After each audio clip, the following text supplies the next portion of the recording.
Welcome to Nomfest. Today my Nacho ovendish recipe. We need some grated cheese, cheddar and mozzarella, some more cheddar, some garlic, it's really important, some taco sauce, some grounded beef, I have 500 grams, some kidney beans, I have a whole can of them, paprika, I chose the red one, it's the most delicious. You need 1 pepper, 1 onion, and guacamole is optional of course, but I like it. A can of corn, some salt for the seasoning of course, really important, olive oil, and of course chips. Let's get some cutting on. Be careful with the knife, it might be sharp. Remove all the seeds from the paprika.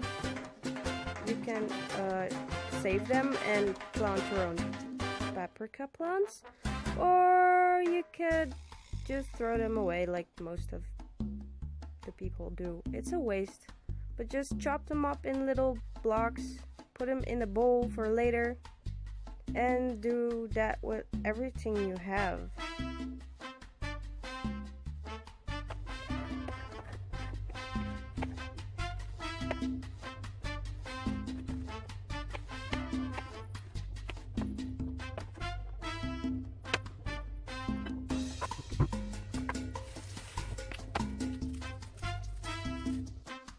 Now it's time for the garlic.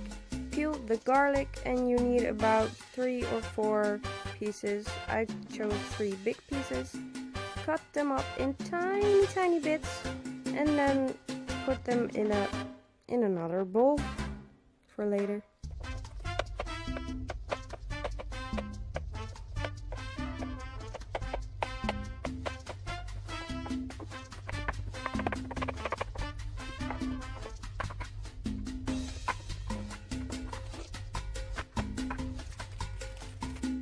Now it's time for the peppers.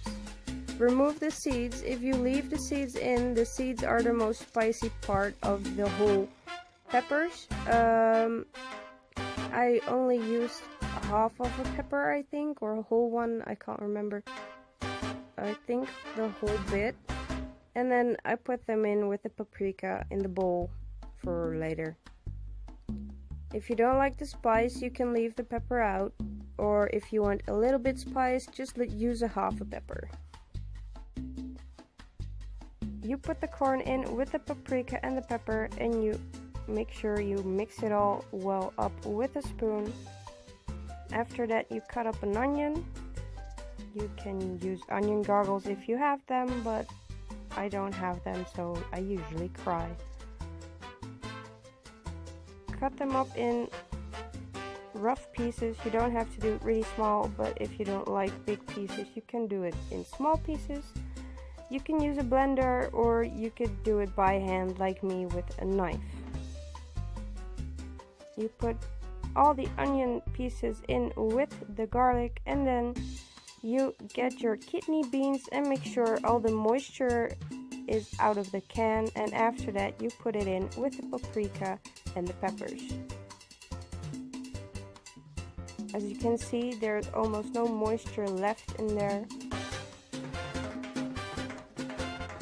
And in here I have my garlic and my onions.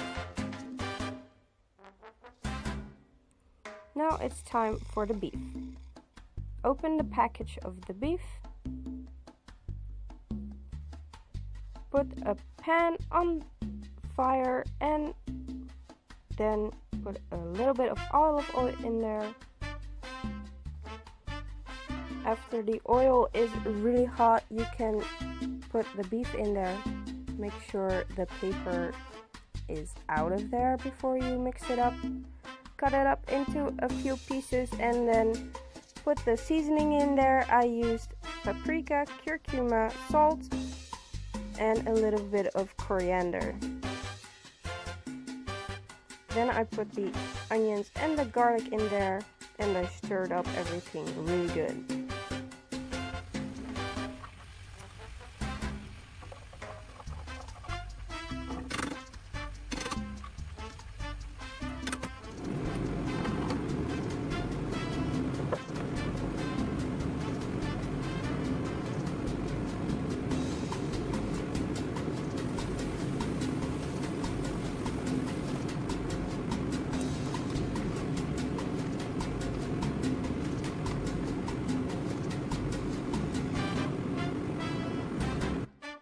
after a few minutes you can see that the meat is almost ready.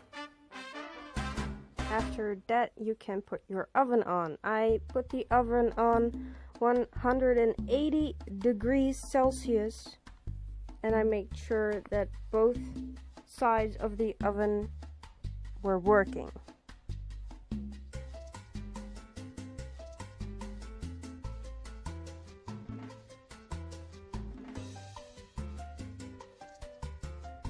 Now it's time to put all the meat, the garlic and the onions in this oven dish. It's really big, so you can use smaller ones. I only had this one available to me right now. Then you put in the kidney beans. Mix it up really good. All the corn, the peppers and the paprikas. Mix it up really good. Make sure everything is covered. Then it's time for the cheese. This was a really big package and it was cheddar and mozzarella. And also with this I mix it up really good.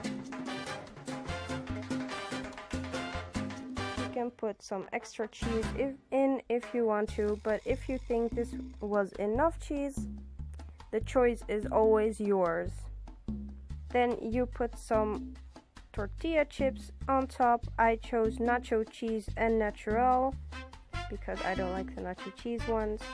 And you only put a few in there for decorations and the rest you put in a bowl next to your plates. So you can always take more chips if you want to. Also, the sauce is optional. You can put them on the table as well, so everyone can choose for themselves. Isn't it pretty? Now it's time for the oven. Put it in the oven for about 20 minutes on 180 degrees Celsius. And now it's time to get it out. Be careful, it will be hot. Don't burn yourself on the oven or on the dish itself. Ta-da! It's beautiful. I love it.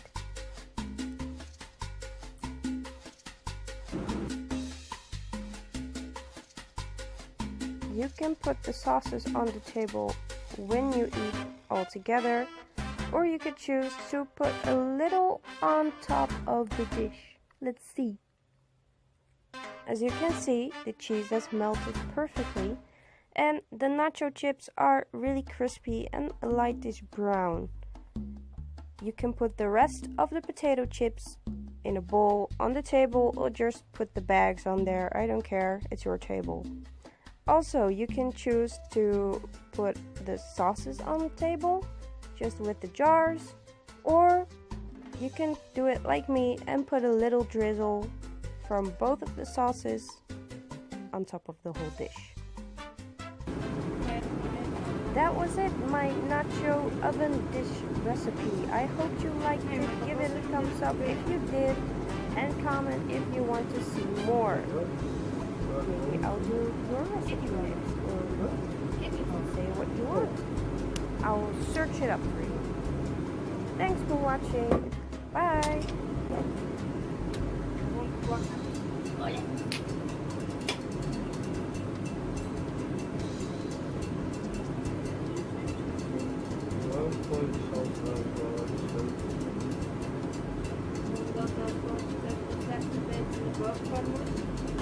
Ja.